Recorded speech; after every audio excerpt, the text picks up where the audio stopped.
Welcome to another Infographic Instant with Brian Michael. In this episode, we're going to be looking at whether low-income countries are poor because they pay their government officials poorly. There's several views about poor pay in government. The main way of looking at pay in government is, of course, to compare with the private sector. As the private sector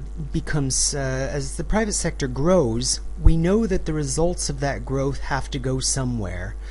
We know that labor works in order to produce something like apples, to take a hypothetical example, and the income from those apples has to go to labor, capital, inputs, etc.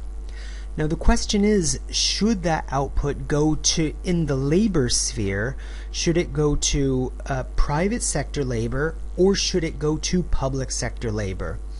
Now that decision, of course, relies very much on the taxation system and the way that politicians have decided to allocate the fruits of that income between the private sector and the public sector. Now, what do we know about that allocation? That leads us to looking at the infographic you see in front of you. The infographic shows the change in wages over time from 2001 to 2009.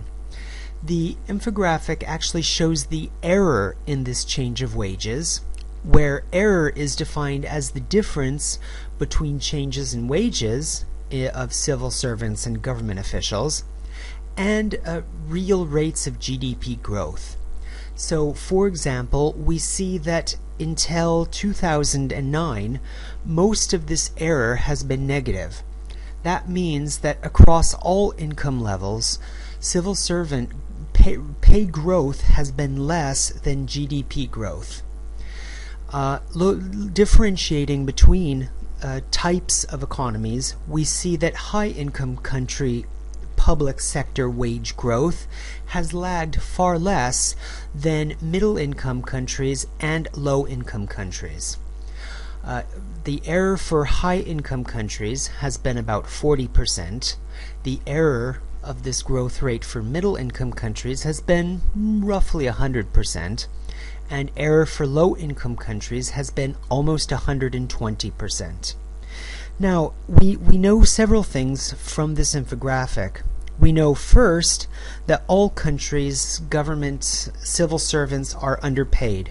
Namely, the compensation to public sector labor does not grow as fast as growth of the overall macroeconomy. And there's several reasons for that. Either because government officials don't contribute as much to that GDP growth, or it's a policy objective to pay the private sector more in order to encourage the growth of the private sector. Second, we see that low-income countries underpay the most.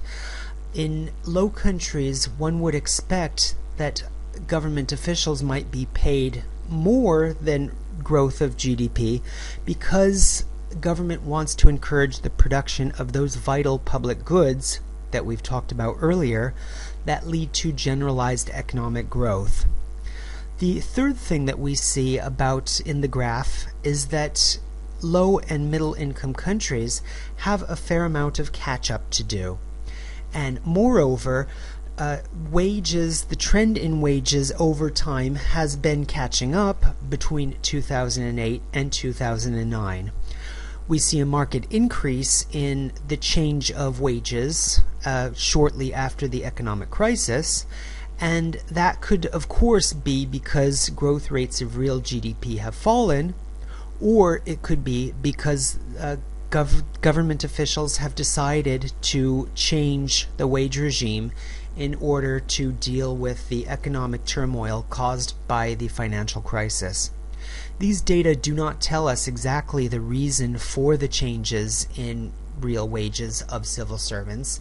It only tells us about these changes. But there's one thing that looks pretty clear from this infographic, and that is, don't take a job in the public sector. This has been an infographic moment with Brian Michael.